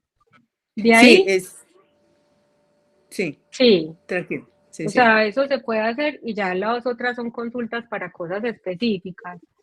Voy a anticiparme a una cosa que pasa. Tenemos un estigma, los psiquiatras, del tamaño de Mm, una catedral. O sea, mm. uno va, le dicen a uno, vaya al neurólogo y uno va. Acá le dicen, vaya al psiquiatra. ¿Pero por qué? Entonces, claro, uno siente que si le recomiendan ir al psiquiatra al hijo es como si fueran caminando básicamente al infierno. Y van a hacer una conversación para evaluar si hay algo que está relacionado o no, o si se quita, si no hay nada, no hay nada, y si no, lo mejor que uno puede hacer por un hijo es conversar con él, darle seguridad y llevarlo a las personas que le puedan ayudar lo más rápido posible, dentro de lo que vaya apareciendo. Yo lo que pienso es más que como cuando le aparezcan situaciones, digamos así como yo llevan el niño al pediatra para mirarlo, que pueda ir donde, vamos a ir donde una psicóloga, un psicólogo, como a una conversación general y que como una prevención para que esa misma persona pueda ir mirando situaciones que Claro, muchas veces no son, porque lo que tú dices es cierto. Le dicen, ve, ¿por qué no vas donde un psiquiatra?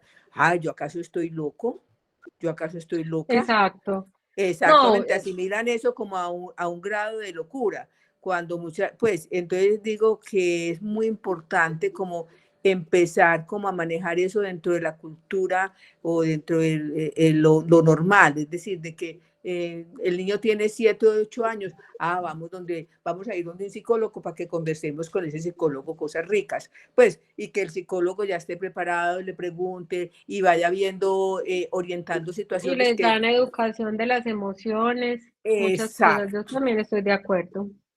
exacto. Es decir, no es una cosa que sea como extraña, ¿por qué llevaste al niño donde psicólogo? No, no.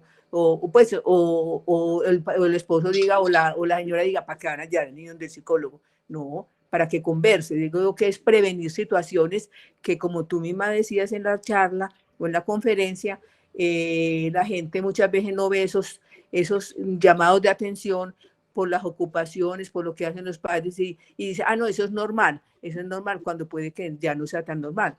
Entonces, pienso que como cierta prevención, eso es lo que pienso que se debiera como hacer, ¿o no? Sí, Uh-huh. eso también se puede hacer.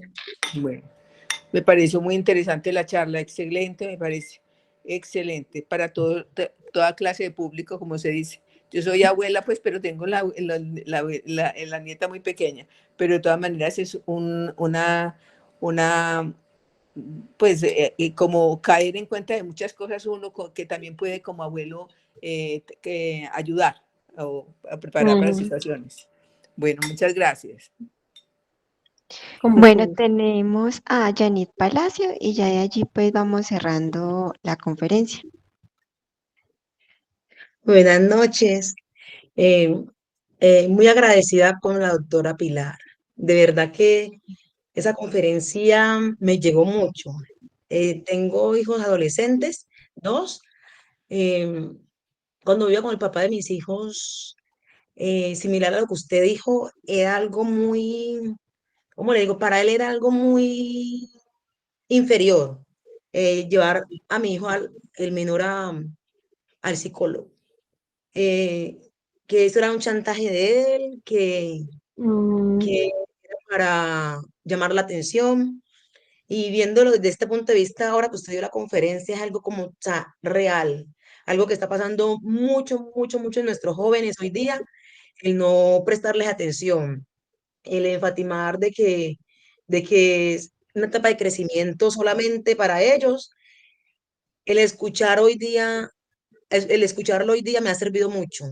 Como ustedes decía en la conferencia, el qué escucharle, bueno. el ayudarles a ellos. Él en este momento tiene 17 años, ya está en la universidad. Ujú, Eh, lo veo pues desde el punto de vista que el mayor sí lo siento como un poco como decaído, sí, trabaja mm, incluso y todo, pero se siente un poco decaído con las palabras que usted acabó de decir ahorita, lo siento como, o sea, me asemejé mucho a lo que le está sucediendo a él con lo que usted dijo, ¿cierto? Pero es algo mm, de tratar a tiempo, de igual manera están y conmigo, consultar. agradecida con usted, doctora Pilar, muy buena charla. Con mucho gusto, qué bueno que te gustó. Bueno, ya pues como por último, Cindy Tatiana.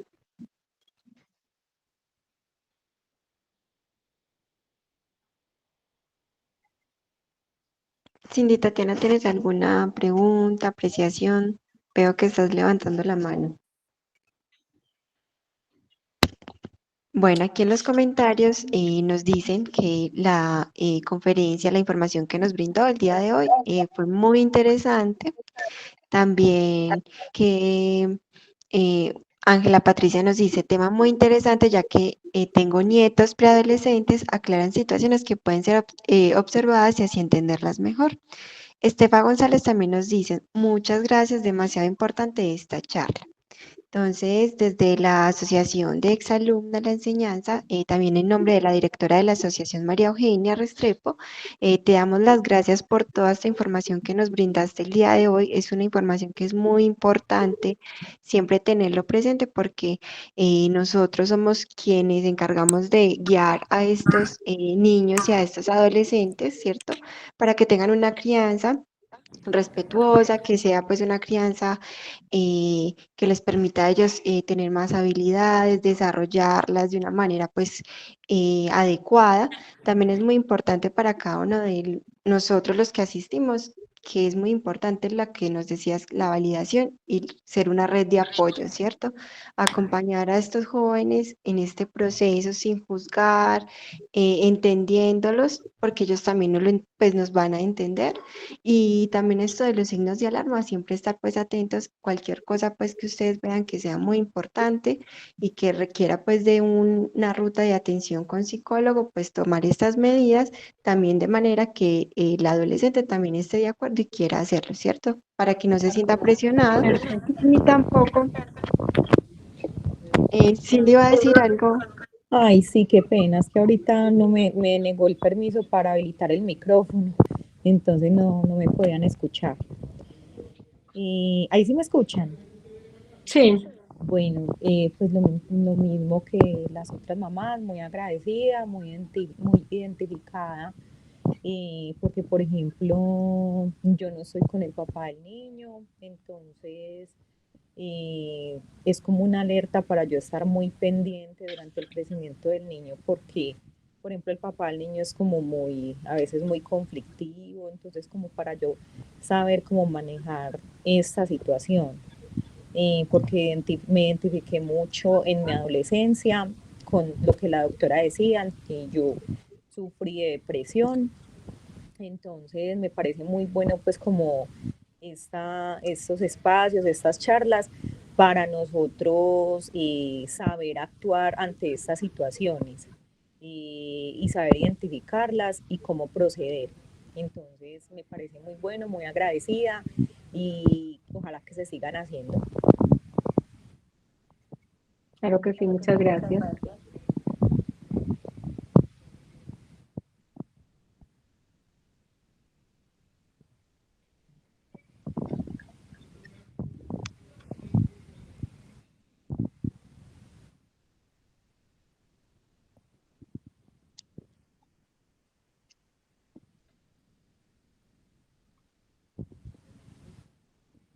Bueno, yo no sé si ya terminamos por hoy. De todas maneras, muchas gracias por la invitación. Me encantó que les hubiera gustado la charla. Y bueno, cualquier cosa estoy muy pendiente y con la educación de las exalumnas también muy pendientes de poder seguir haciendo charlas como esta. Claro que sí. Entonces, nuevamente les agradecemos a cada uno de ustedes por asistir hasta el final. Fue una conferencia exitosa porque nos brindaste herramientas, también muchas nos sentimos identificados con muchos aspectos que nombraste durante toda esta información. Entonces, yo sé que muchos van a poder eh, digamos, acompañar y mirar entonces qué poder hacer con estos niños y estos adolescentes. Entonces, de parte de la asociación, muchísimas gracias. Y claro que sí, nuestros objetivos es continuar haciendo pues como estos espacios de formación, de interés, pues para cada una de estas personas que quieren y les gusta fortalecer pues como sus conocimientos y la información. Entonces, que tengan a todos una feliz noche y Feliz muchísimas gracias, noche. Pilar. Hasta luego. Muchas Hasta gracias. luego, muchas gracias. Gracias, buena noche. Muchas gracias, feliz noche. Bendiciones, feliz noche. Gracias. Muchas Gracias, doctora. Muchas gracias, feliz noche. que nos has brindado hoy, esta noche. Muchas gracias, Pilar.